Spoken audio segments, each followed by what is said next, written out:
my territory, there is a lot of whales. My training was in oceanography. And I basically did science because I didn't really enjoy engaging with people. But during in university, I realized that people are everywhere. And when you are really disattached from the nature world, then it is even more evident the patterns and paradigms that we have. So in some way, I have to. Right now, it's like I don't like engaging with.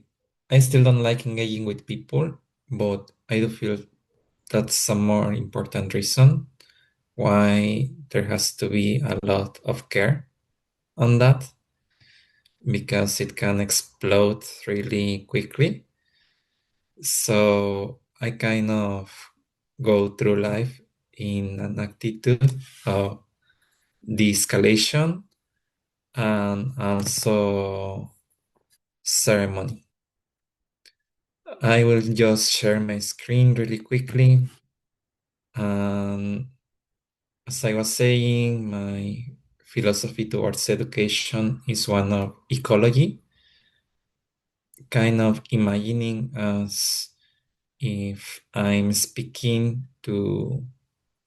a diplomat between different energies or perspectives, like a tapir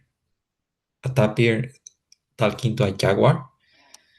It's a dangerous task because you have to really understand that there is a jaguar in front of you or you're going to be eaten. So in communication, I feel it's very important to understand the subtle difference.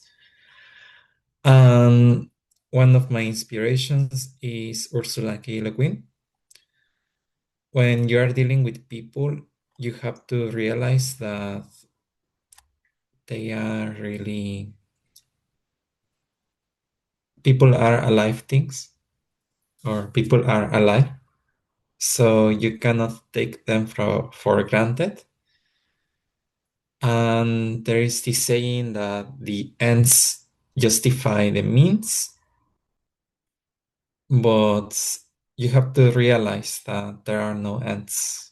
We only have means. And this approach towards communication means that you have a kind of responsibility in how you undergo the process. You cannot go through an extractive paradigm of, hey, shut up, take my money, give me your story. You have to ask in a really humble way and even feel reverence towards this thing that it's been shared with you, because a story, it's life knowledge. So in being a communicator in ecoversities, this has been kind of a lesson, because everyone has their own story and you have to celebrate that. Another one of my inspirations is an essay by my grandmother Ursula, which is called The Carrier Bag of Fiction. And she mentions that the first, what connects us as humanity is the container, the bag, where we carry seeds, pots, tools. She makes a reference to books, that they are full of ideas, of seeds that can change the world. Language shapes our reality. So for ecoversities or projects, that means that they have a richness embedded to them, and we have to convey that. And you might not see it, but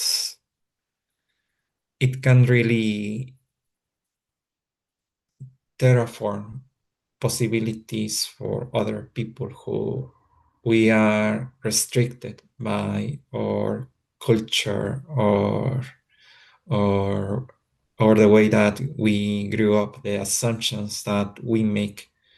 So I do feel that when we communicate, um, what we are trying to say, oftentimes it escapes the language, is in between the lines.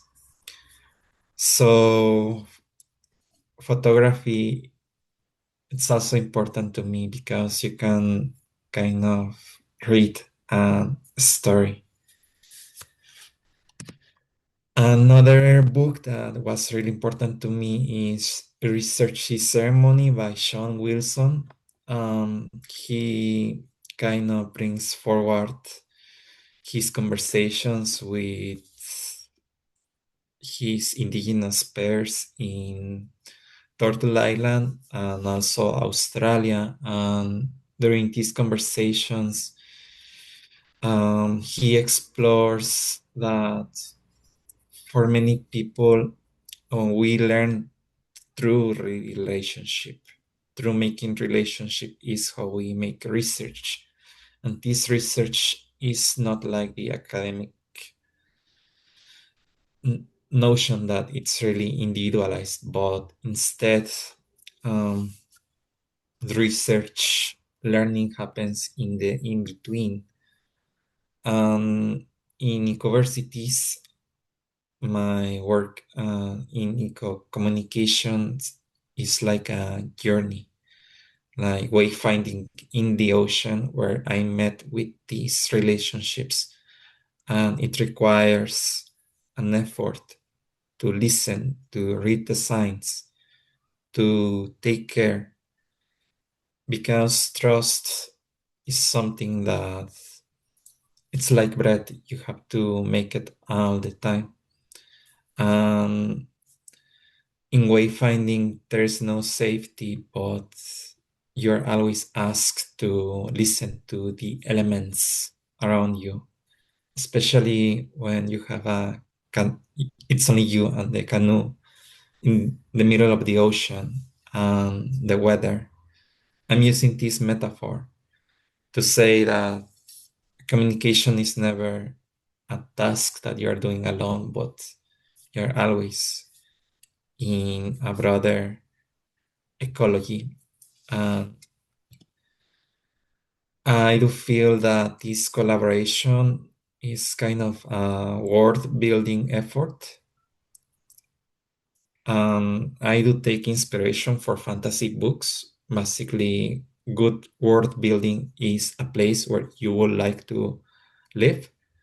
You can say this is escapism, but I do feel that sometimes we need that in order to return and face the challenges which are more immediate to us. And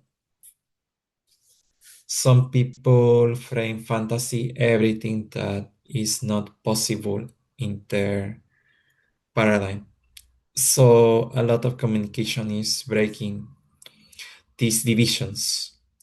This is why I bring the multi-species storytelling, because we are in the Capitalocene, Anthropocene, whatever you want to call it, this moment in time, which we have been for 500 years colonization. We are in this mess, so everyone is trying to survive. And we also have to recognize that many of us, we are in survival mode. So of course, sometimes we are going to misinterpret each other. And that's why it's important to look for the point of connection. realize that there are multiple scales, and even the small has a proposal to make. And I'm sharing all of this because sometimes we are on our own process, and advice is not really what you really need.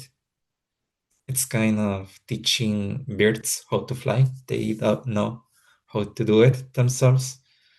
Um, I'm putting this because in this process of communication, I do feel it's an individual journey, and we have to really care for our body, the time, the energy, because these things take time and they move through mysterious ways.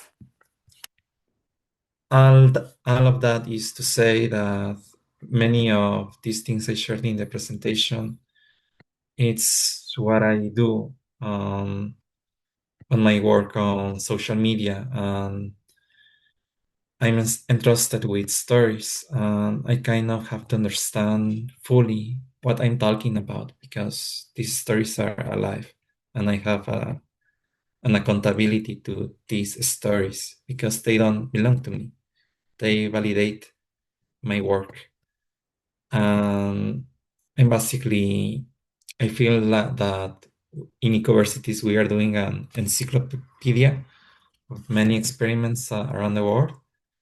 And this is also a very personal journey. So if you have your project, it's always nice to come from the personal, from your personal learning journey, your advances, your shortbacks, and also celebrate yourself that you are doing something amazing to the world, and you have peers who are also with you learning. And something I love is the personal testimonies of people because you really get into their way of seeing the world, and I think it makes for a really rich experience to have these little snippets because, to be honest, the short conversations are the ones that mostly change you.